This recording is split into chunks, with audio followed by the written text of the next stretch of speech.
আমি যখন দায়িত্ব নিয়েছিলাম এই সিলেট সিটি কর্পোরেশনে, তখন আমার হাতে টাকা ছিল, আমি পেয়েছিলাম রাজস্ব খাতে আমি পেয়েছিলাম 2,93,72,605 টাকা 11 পয়সা। আর উন্নয়ন খাতে পেয়েছিলাম 8,98,47,504 টাকা 21 পয়সা। আর বিদ্যুৎ লোন ছিল 35 কোটি টাকা। এবার আমি আমার আনোয়ারুজ্জামানের হাতে আমি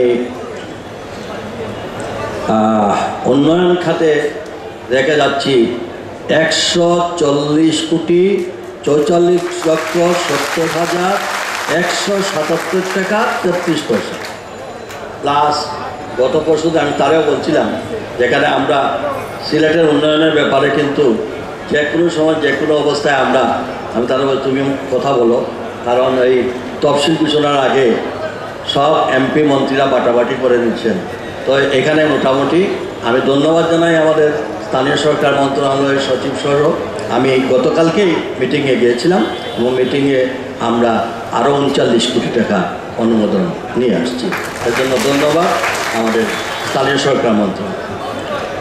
নিজস্ব যে আয়, সেই রাজস্ব আয় খাতে আমি রেখে যাচ্ছি 14,63,63,548 টাকা 7 পয়সা। আমি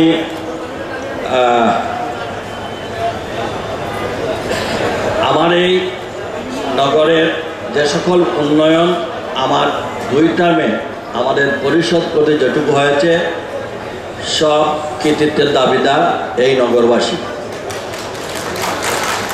আমি এবং আমার পরিষদকে সর্বাত্মকভাবে সহযোগিতা করেছেন এই সিলেটের প্রিয় নগরবাসী।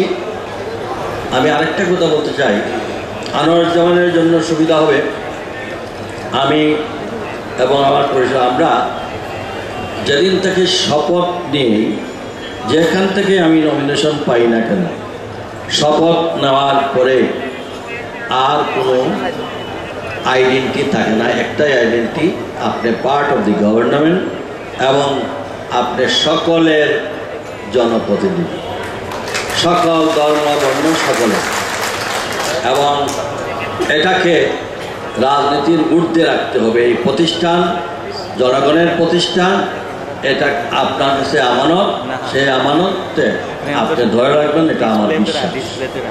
এবং আমি 10 বছর এবং এর আগে 5 বছর এই নগরীতে বিভিন্ন পর্যায়ে কাজের সঙ্গে আমি সম্পৃক্ত ছিলাম। যখন ডাক দিবেন এই নগরের উন্নয়নে, আমরা সবাই আপনার সঙ্গে সর্বাত্মক সহযোগিতা